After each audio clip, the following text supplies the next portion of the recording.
I feel like no one ever told me that my style was a little bit too much in high school, so I just like wore fucking anything. I wore what I one day fucking when it was winter, and I remember this outfit because I don't even know what was going through my head. I just thought, fuck, dead ass middle of winter, and I have a bucket hat, I have a crop top, which is like a, not a crop top, it's like a more of like a sweater crop top, and it had this like, it looked like it was for the beach basically. It was definitely like not in my style range, but I also wanted to start trying more to dress more cuter, to more feminine actually. Dressed a lot more masculine back then, but honestly, like, I still dress masculine. I still do, to be honest, but more like back then I did. Yeah, fucking bucket hat, dude. I'm pretty sure I wore those like baggy pants or black baggy cargos, and I wore those constantly because I loved the baggy style. I love cargos. That's my style. That's just what I prefer. But I just really don't know what was going through my head when I left the house, because I mean, now my style's cute. Come on. I can definitely tell you I've made improvements in my style. What I do need more improvements on are like hairstyles, and I want to get into makeup because I've never worn makeup ever, because I have acne, and with acne and makeup, it clogs your pores, and it gets bigger, and the pimples get bigger, and it's just like, nah. So I never tried makeup on my face, and anytime I did, which was like for my prom, my friend tried doing makeup on me at her house. That's the only time, to be honest. Other times I've never put makeup on my face. It's like, it gets so uncomfortable, like you're just touching everything to make sure you're not breaking out even more. You're not breaking any, and also like never keep touching your face when you have acne. It's like, that's the one thing people kept telling me, and I never fucking just like, I never listened, because I always try like something to fidget with, not with my face, but like I try to like itch my eyebrow, or like when I'm feeling awkward, I do one of these. No, I don't. Definitely would like to start doing makeup now. I just hope one of my friends could teach me the basics. I know concealer. I know concealer. I know what a beauty blender is. I know what eyeshadow is. I know eyeliner. I know mascara. I know I've worn mascara before. I know lip tint. I know all of that. I know a lot of that stuff, but it's just like, I don't know how the fuck to apply it. How do I apply it? Seriously. Yeah, dude, it's just a struggle when you're like when you're a masculine presenting lesbian. Anyways, I went down a conspiracy hole at 3 a.m. and every single video I would scroll to would have that fucking creepy ass music, right? And you know how that shit be at like 3 a.m. and it's dark as fuck in one corner of your room. Like, it, oh my god, no. Like, don't do it. Don't go down that rabbit hole. I don't think you should. You're gonna forever be traumatized, probably. Not forever be traumatized, but like, some shit will stick with you. I was reading the files, Epstein files. I was reading it in May, like some of the files in May, and what I found, and like what I've seen, and what I fucking tried to pick apart was actually so disgusting. It was so detrimental to not even my emotional well-being, but my mental well-being.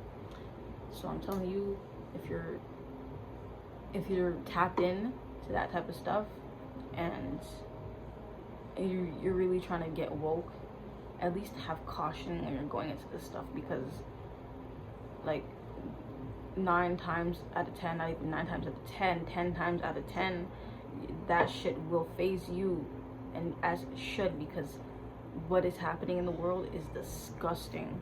Things are gonna start to build more trauma to that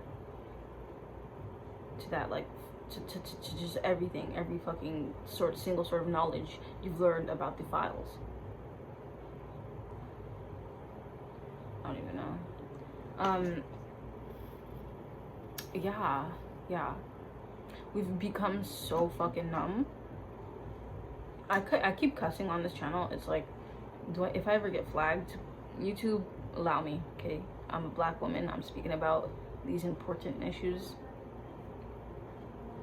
Anyways, like, even if you really don't know how to help, you can really just do your research.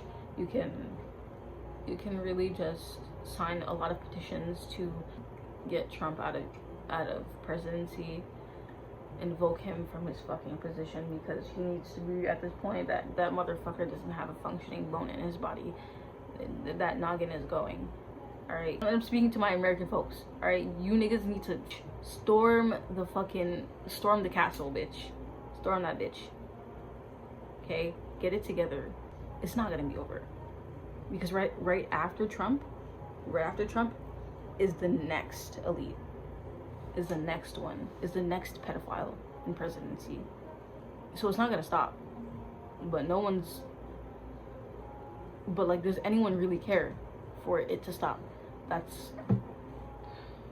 gonna try to like move on from this topic, because I've said what I wanted to say. America, stand the fuck up. It's just important to acknowledge that there are things to know about, there are things to learn about, there are things to further talk about, in order for us to have a society where we're not fucking killing each other every single day, where we're not fucking racially profiling, where we're not fucking preying on kids and children, babies. Sometimes I don't feel like answering messages, and before you say, girl, that's rude, you don't know how draining it is. And phone calls are my thing. It's either phone calls, because I communicate well over a call, over in person, literally racking your brain about what the fuck to say to a person, or like when you're replying to someone, or when you're trying to like start a conversation with someone. When over the phone, it's like dead ass simple and easy. And I don't know if like there's a lot of people who struggle with talking over the phone, but all I can say is, dude, it gets easier. I'm talking about this like it's depression. It gets easier talking over the phone. You just have to have a clear communication, a clear tone when you're talking to a person. I don't fucking know. What are the requirements to talk over the phone? There's no requirements at all. You can... Next! I wish someone could edit me. Okay, I'll get there. Guys. I'll get there. I'm probably going to dispose of this wig soon and start practicing on my hair. I'm gonna start practicing on my hair. Braids, probably single braids or box braids. Either way, I'm gonna start practicing on my hair. I've done like a lot of natural styles to my hair, like mini twists, mini braids, cornrows, all those protective styles. I just never truly tried to have my hair grow longer than it is, because it's an afro, so I just never had it grow longer than it is. But I want it to grow a lot more, to be honest. I've had the afro since forever. I'm kind of tired of just an afro, even though I love my 4C hair, and trust me, baby, I love my hair. My hair is fab. Black hair is beautiful, and I don't know, I just never really knew how to take care of it, to be honest. And this year, not just this year, but for the rest of my life, I'm gonna spend my time taking care of my hair and growing it to the length this wig is, babe. I've also have to return a book to the library. I don't know if there's anybody who reads queer novels, but I have a queer novel that I'm supposed to return. Oh, by the way, don't see that shit. I'm mocking these bitches like there's no tomorrow. Anyways, I'm supposed to return this like at least 3 weeks ago, 2 weeks ago. but I wasn't done reading it. But I'm at like the end. I'm just gonna read the synopsis, to be honest. What's the point of finding yourself if you lose your heart in the process? Ren Molson should be chasing a bright new future. Instead, she spent the last 2 years floundering in a small town community college. She hates being the only lesbian she knows and virgin. She's tried of watching. Oh my god. I think I'm dyslexic. She's tired of watching her friends move forward while her momentum stalls. Most of all, she's sick of feeling lost and confused about who she is. Jesus. I lost where I was. Okay. Most of all, she's sick of feeling lost and confused about who she is or what she's supposed to do with her life.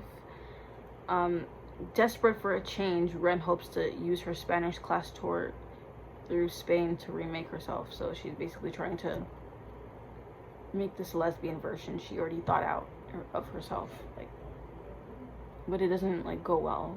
True to her plan, as Ren travels through Spain, she learns more about herself than the country she's visiting. What she doesn't expect is to fall in love with her beautiful young tour guide. She'll have to decide if her life can handle any more uncertainties and just how far she's willing to go in order to become the person she thought she wanted to be. So this is a pretty interesting book as a lesbian. Though, like, I was disagreeing with the main character at first. I was disagreeing with Ren at first, because why the fuck are you acting like this? Why can't you just... But like, I get it, sort of. Anyways, pretty good book. I have some more queer books if there are any. I also have stray books too. Come on, I be reading stray books too. Pretty Little Liars, the series. They have one gay person in there. Love Emily. Anyways, so Delilah Green doesn't care. This book had me blushing everywhere, up, down, sideways, everywhere. If you a romance type of girly, a queer romance type of girly, this one's cute. Delilah Green swore she would never go back to Bright Falls. Nothing is there for her but her memories of a lonely childhood in which she was little more than a burden to her cold and distant step family. Her life is in New York, with her photography career finally gaining steam and her bed never empty. Sure, there's a different woman in it every night, but that's just fine with her. Fine with me too. Fine with me too. It's fine with me too. When Delilah's estranged stepsister, Astrid, pressures her into photographing. So I don't know how to read. Delilah finds herself back into the godforsaken town that she used to call home. She planned to breeze in and out, but then she sees Claire Sutherland, one of Astrid's stuck-up besties, and decides maybe there's some fun and a little retribution to be had in Bright Falls after all. Having raised her 11-year-old daughter, mostly on her own while dealing with her unreliable ex and running a bookstore, Claire Sutherland depends upon a life without surprises. And Delilah Green is an unwelcome surprise at first. Though they've known each other for years, they don't really know each other. So Claire is unsettled when Delilah figures out exactly what button to push. When they're forced together during the gauntlet of wedding preparations, including a plot to save Astrid from her horrible fiancé, Claire isn't sure she has the strength to resist Delilah's charms. Even worse, she starts thinking she doesn't want to.